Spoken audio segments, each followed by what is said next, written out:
Hello, everybody. Scott Golden here with the Pro Wrestling Logic YouTube channel and the Impact Review for the 12th of January 2021.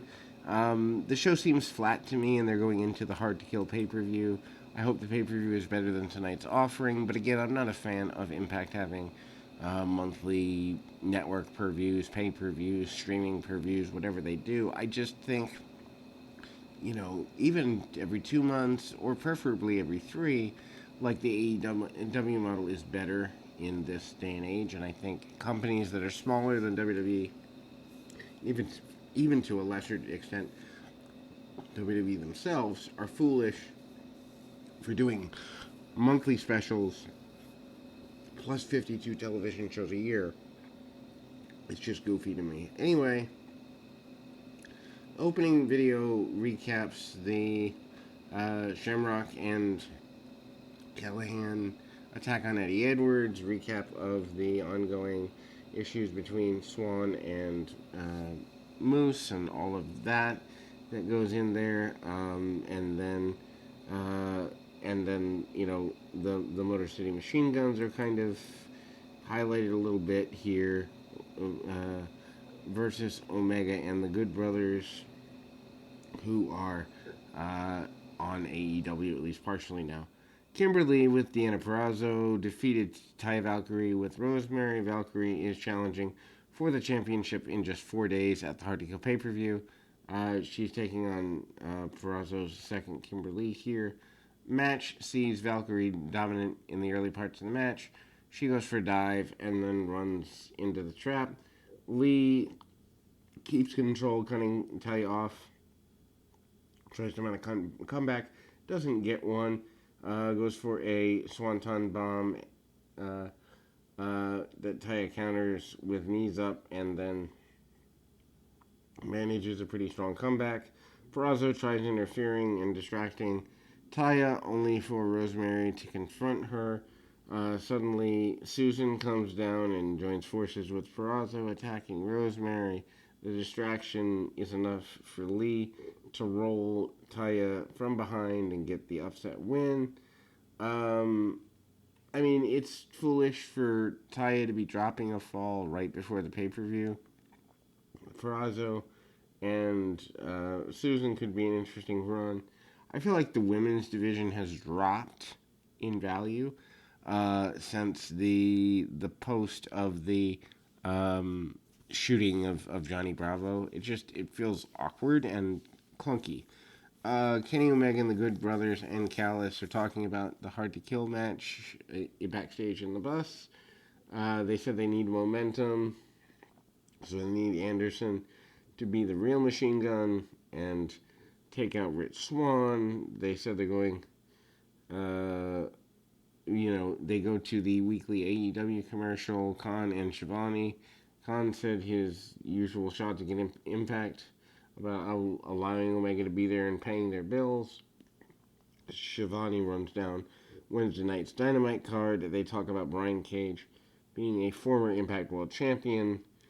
Plus, they talk trash on the Good Brothers video package of Edwards versus Callahan, the feud that doesn't seem to want to end.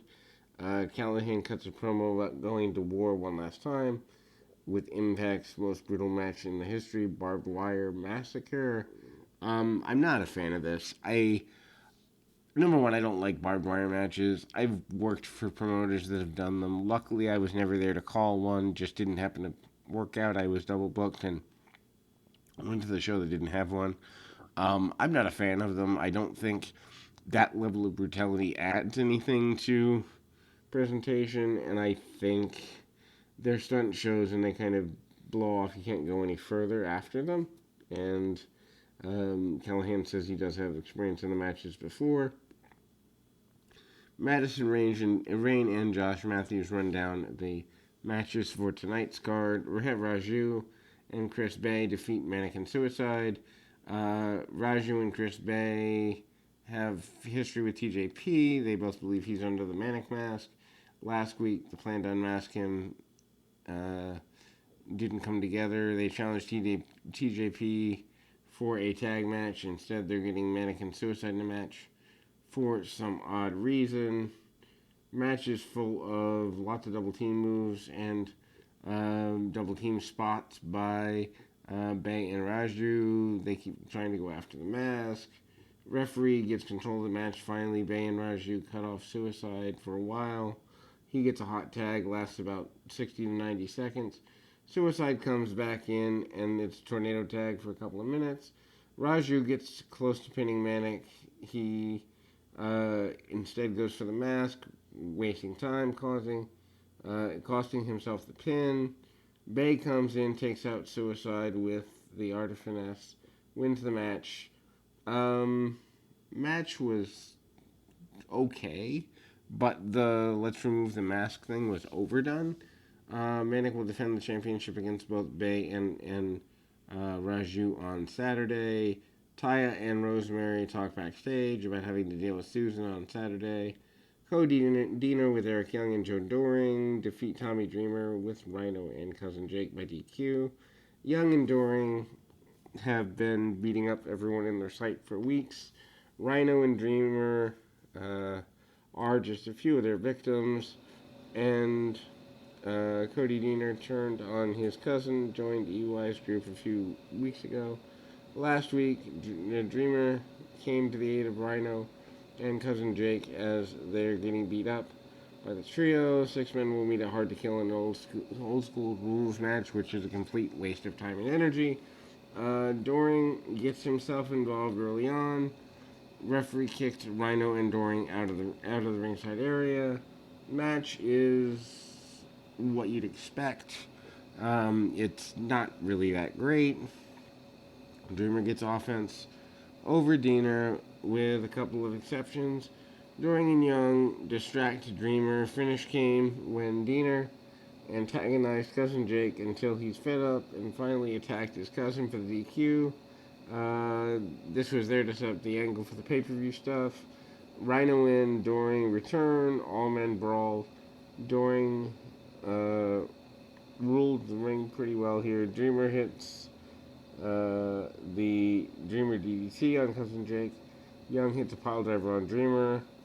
Recap of the Knockout Tag Championship Tournament, and Kiera Hogan and Tasha Steelz take on Havoc and Nevaeh for the returning Tag Team Championships. Both teams signed contract for the match. D'Amore is officiating over that piece. Hogan and Steelz talked a lot of trash. Havoc and Nevaeh shut them up, and that's that. Brian Myers wanted to talk to D'Amore about getting an opportunity. He listed everyone he's beaten, but is interrupted by Josh Alexander. D'Amore proposed they have fins and submission match only between these two to prove something. This feels clumsily booked. Rosemary defeats Tennille Dashwood with Caleb with a K. I love the Rosemary character, but she's floundering here too. We saw Dashwood approach Rosemary last week, giving her some half-hearted support. Rosemary gets forgotten by Talia again. This could eventually lead to a title win. I hope if it does, it leads to Rosemary getting another run with the title here. Rosemary's dominant and vicious early, but she tries to get into it with Caleb, gets hairspray in return. Dashwood regains control of the match. Dashwood beats up Rosemary and going after her neck. Rosemary makes a comeback, managed to block the spotlight kick. Caleb tries to interfere. Crazy Steve comes out, sends him away. Dashwood tries using the hairspray on Rosemary again, but is caught, and Rosemary uses spray on Dashwood and gets the win. Rosemary and Steve is having some sort of alliance, is to be expected. Promo from Rich Swann. He addresses Carl Anderson, telling him they're days away from kicking the Good Brothers and Omega's backsides. He reminded Anderson that everyone is banned from ringside tonight. Good promo from Rich Swann. I don't know where it's going. I assume that the run of the match is going to be more heat on Omega and the Good Brothers. Moose defeated Matthew Palmer. Palmer answers Moose's 3-minute challenge, successfully survive thanks to a small technicality involving Willie Mack, distracting Moose. He gets an actual match this time. Moose has a Impact World Championship match coming at Genesis after Rich Swann offered it to him as part of the I Quit match pretty recently. This is a complete squash.